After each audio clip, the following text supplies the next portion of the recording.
হয়ে গেছে কারণ ভিড় ছিল না। আর আমার এই পোস্ট অফিসটাতে অ্যাকাউন্ট আছে। রাস্তাতে এখন প্রচণ্ড ক্রাউড। ওই সামনে একটা দোকান আছে আর এই সাইডে একটা কাকার গাছের দোকানও আছে দেখেছি। আর সামনে একটা পুরোটাই সবুজ ভর্তি। এ দেখো গাইস এই জায়গাটা। আর এখানে আগে একটা বড় পুকুর ছিল কিন্তু পুকুরটা শুকিয়ে গেছে। আর তারপরে হাট হয়, বাজার বসে, তেমনি আমাদের এখানেও আছে গাইস। এটা শহর হলেও এখানে একটা গ্রামের ছোঁয়াও আছে। Hey guys, welcome back to the channel. Guys আজকে আমি যাবো পোস্ট অফিস, কারণ পোস্ট অফিসে একটু ডকুমেন্টসের কাজ আছে। তো এখানে গিয়ে আমি তোমাদেরকে দেখাবো যে পোস্ট অফিসটা কেমন আর পোস্ট অফিসটার ভিতরটা কেমন। যদি দেখানো সম্ভব হয় তাহলে দেখিয়ে দেবো, আর যদি না হয় তাহলে আমি বাড়িটা তোমাদের ভালো করে দেখিয়ে দেবো। আর আমাদের পোস্ট অফিসের দুটো ব্রাঞ্চ আছে, একটা হচ্ছে আমাদের এখানে আর একটা হচ্ছে ঠিক বোলপুর হসপিটালের পাশে। তো এটাতে আমরা যাই না, আমাদের এখানটার কাছে হয়তো আমাদের এই ব্রাঞ্চে অ্যাকাউন্ট আছে। আর কালকে তো দেখেছিল তোমরা কেমন বৃষ্টি হয়েছিল, আর তোমাদেরকে ঠিক সন্ধ্যেবেলায় দেখিয়েছিলাম যে ছাদটা কেমন ভিজেছিল। কিন্তু এখন পুরো ছাদটা মোটামুটি শুকিয়েই গেছে, একটু ওই সাইডটায় জল আছে। আর সেটা ঢাকার কারণ হচ্ছে আমি এখন অবধি ওই যে পাইপটা আছে পাইপটা পরিষ্কার করিনি। তো পরিষ্কার না করেও রোদের তাপের জন্য এটা শুকিয়ে গেছে। আর এখন আমার পতাকাটা খুব সুন্দর উঠছে, আর কালকে ভিজেতে উঠছিল, আর আজকে তো আরও ভালো করে উঠছে কারণ শুকিয়ে গেছে।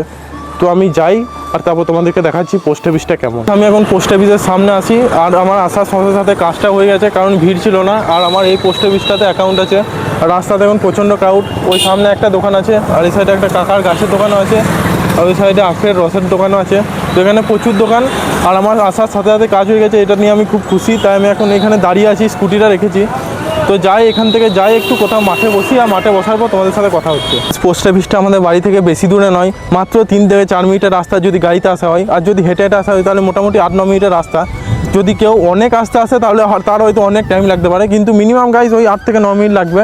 আর এখন আমি পুরো ফাঁকা মাঠে চলে এসেছি গাইস। আর এখানে নেচার্সের মজাটাই আলাদা। আমি তোমাদেরকে একটা জায়গা দেখাচ্ছি, আর সামনেটা পুরোটাই সবুজ ভর্তি। এ দেখো গাইস এই জায়গাটা। আর এখানে আগে একটা বড় পুকুর ছিল কিন্তু পুকুরটা শুকিয়ে গেছে, আর তারপরে এরকম গাছ জন্মেছে। আর এখন আমি পুরো ফাঁকা রোডে আছি। আর সামনে একটা টাওয়ার আছে, ওই টাওয়ারটা হচ্ছে টিভি টাওয়ার, আকাশবাণী। এখান থেকে সব টিভি যে সার্ভিসগুলো আছে বা খবরে আকাশবাণী চ্যানেল যা আছে ওইগুলো সব চলে। আর এই মাঠটাতে আছি কারণ রাস্তাতে প্রচণ্ড ক্রাউড। আমি তোমাদেরকে দেখালাম আগেই যে কতটা ক্রাউড আছে, কিন্তু খুব ঠান্ডা। বাড়ির ভেতরে যে গরমটা আছে না গাই, সেই গরমটা এখানে নেই, অনেকটাই ঠান্ডা আছে। আর এখন অবধি মোটামুটি আমার 3 দিন হয়ে গেল কোনো রকম গাড়িটা চার্জ দিইনি, আর চার্জ ছাড়াই আমি এখন চালাচ্ছি। আর মাত্র কয়েকটা দিন পর কঙ্কালীতলা পুজো গাইস, আর সেখানে অনেক মেলাও হয়। আর প্রায় এটা 3 থেকে 4 দিনের ওপরই হয়। তো আমি সেটাও তোমাদেরকে ভালো করে এবছর দেখাতে পারবো, কারণ আগের বছর আমি গেছিলাম, আমি প্রতি বছরই যাই কিন্তু ভালো করে দেখাতে পারি না। আর তুমি তখন ব্লগ স্টার্টও করিনি, কিন্তু এবার থেকে তো আমি ব্লগ করি, আমার চ্যানেল আছে, তো আমি তোমাদেরকে ভালো করে দেখাতে পারবো। আর কোথায় পুজো হয়, কেমন হয়, কেমন মেলা হয়, আমি তোমাদের সবটা ভালো করে কভার করে দেখিয়ে দেবো। আর প্রতিটা গ্রামে যেমন ছোট ছোট হাট হয়, বাজার বসে, তেমনি আমাদের এখানেও আছে গাইস। এটা শহর হলেও এখানে একটা গ্রামের ছোঁয়াও আছে। তো সেটা আমাদের ঠিক বোলপুর স্টেশনের পাশেই আছে। আর বোলপুর স্টেশনের পাশে যে বাজারটার নাম হচ্ছে হাটতলা বাজার। তো আমি সেই দিন একটা পুরো হাটতলা বাজারেরও ব্লগ বানাবো। আর এটা শহর হয়েও যে কীভাবে গ্রামের মতো আছে সেটা আমি তোমাদেরকে দেখাবো। আর সেই পুরো হাটটা শুধু সবজি নিয়েই হয়। তো এখন আমি বাড়ি যাই, অনেক টাইম হয়ে গেছে, বাড়ি যাওয়ার পর ব্লগটা কন্টিনিউ করছি। আমি এখন বাড়ি চলে এসেছি গাইস। আর আমার একটা কথাই বলা আছে তোমাদের, আমি যখন ব্যাংকে যাই তখন তাড়াতাড়ি চলে আসছি, কিন্তু এই পোস্ট অফিসে এই সবসময় লেট হয়। কারণ পোস্ট অফিসে সবসময় লাইন লেগেই থাকে। আর পোস্ট অফিসে প্রায় 8 থেকে 9টা কাউন্টার। তো আমাদেরকে ফার্স্ট কাউন্টারেই যেতে হয়, তারপর ফর্ম ফিল আপ করতে হয়। তো পোস্ট অফিসেই বেশি টাইম লাগে।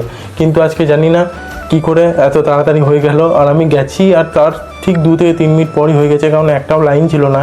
হয়তো আফটারনুন টাইম বলে হতে পারে। এখন যে রোদটা করেছে গাইস, এই রোদে যদি তোমরা মিনিমাম 2 থেকে 3 ঘন্টা দাঁড়িয়ে থাকো তাহলে তোমরা আরামসে তান্দুর হয়ে যাবে, এইটুকু গ্যারান্টি আমি দিতে পারি তোমাদের। কারণ আমি তো বাইরে আছি, বুঝতে পারছি যে কতটা রোদ আর কতটা তাপ।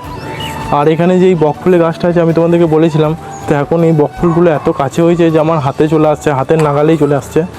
আমি এখন যদি ইচ্ছা করি তাহলে হাত দিয়েই বকফুল পেয়ে নিতে পারবো। আমি তোমাদেরকে দেখাচ্ছি গাইস, কিন্তু আমি পারবো না কারণ আমি খাই না এইগুলো।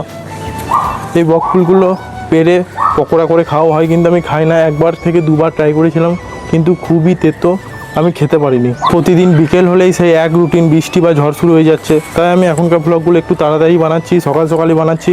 কারণ আমি জানি বিকেল হয়ে গেলে আমি আর সেই ব্লগটা ভালো করে বানাতেও পারবো না, আর সেই সন্ধ্যে হয়ে যাবে, নাহলে বৃষ্টি পড়বে। তাই আমি এখনই বানিয়ে নিচ্ছি।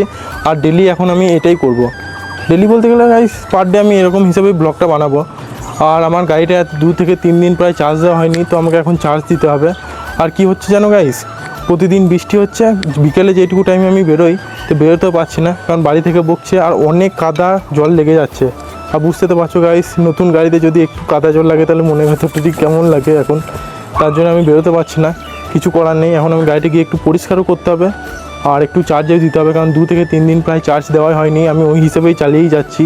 আর পাম্প গাইস কোনো দিনই করা হয়নি, কারণ যেদিন আমি শোরুম থেকে গাড়িটা প্রথম এনেছিলাম সেদিন থেকে যে পাম্প আছে সেই পাম্পেই চলছে। আর ওই পাম্পেই আমি মাকে নিয়ে আসা যাওয়া করেছি, তারপর মামার বাড়ি মাসির বাড়ি যাওয়া আসা করলাম, তোমাদেরকে ব্লগে তো আগে থেকে দেখিয়েছিলাম।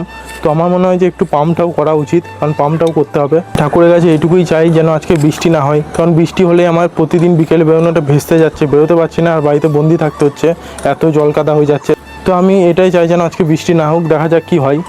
আর আমার লাইসেন্সটা আসতেও গাইস আর মোটামুটি 10 থেকে 12 দিন টাইম লাগবে, কারণ লাইসেন্সটার জন্য আমার র্যাপিডো কাজটা আটকে আছে। আমি জবটা জয়েন করতেই পারছি না, কারণ র্যাপিডো জয়েন করার সময় গাইস ফ্রন্ট আর রিয়ার লাইসেন্সের ছবি লাগবে, তো এটা আমি দিতে পারছি না। আর এখন আমার লার্নার লাইসেন্সটা এসছে, বাট লার্নার লাইসেন্সটা গাইস হবে না, কারণ ওটা রুলস নেই র্যাপিডোর, বা সব কিছুর ক্ষেত্রেই ওটা রুলস নেই। তো পার্মানেন্ট লাইসেন্সটা লাগবে, আর পার্মানেন্ট লাইসেন্সটা আসতে আমার কয়েকদিন টাইমও লাগবে। আর তারপর এক্সামও আছে, তো এক্সাম দেবো, এক্সাম দেওয়ার পর আমি লাইসেন্সটা পাবো। তো এটার জন্য একটু ওয়েট করতে হবে আমাকে। আমি যদি কোনো জায়গায় ঘুরতে যাই তো সেই জায়গাটা ব্লগ বানাতে আমার বেশি ভালো লাগে, আর সেই জায়গাগুলো আমি নতুন নতুন এক্সপ্লোর করতে পারি আর তোমাদেরকে সেই জায়গাটা পুরোপুরি দেখাতেও পারি, সেটা আমার ভালো লাগে।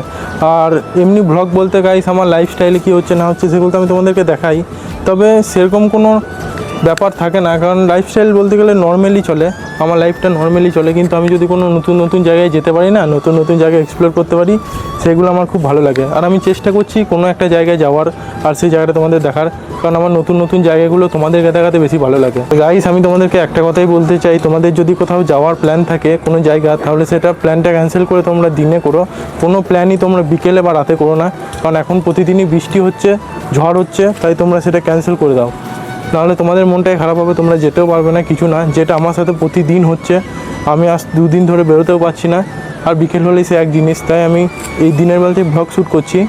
আর দিনের বেলায় ব্লগ শ্যুট করাটাও একটা প্রফিটও আছে গাইস, কারণ ক্যামেরা কোয়ালিটিটাও সুন্দর আসে আর ডে লাইট ফোকাসটাও ভালো নেই, কিন্তু বিকেল হয়ে গেলে অতটাও ভালো আসে না, একটু ব্লাড টাইপেরই আসে, একটু ব্লিচ টাইপেরই আসে। তো আজকে ভিডিওটা আমি এখানে এন্ড করছি। তোমরা সাবধানে থেকো, ভালো থেকো, গরমে ঠান্ডা ঠান্ডা জিনিস খাও, তারপরে ঠান্ডা লাগিয়ে নিও না, এইটুকুই আমি চাই। ভিডিওটা ভালো লাগলে একটা লাইক করে দিও, চ্যানেলটা নতুন থাকলে চ্যানেলটা সাবস্ক্রাইব করে দিও। আজকে ব্লগটা এখানে এন্ড করছি, দেখা হবে নেক্সট ব্লগে, টাটা।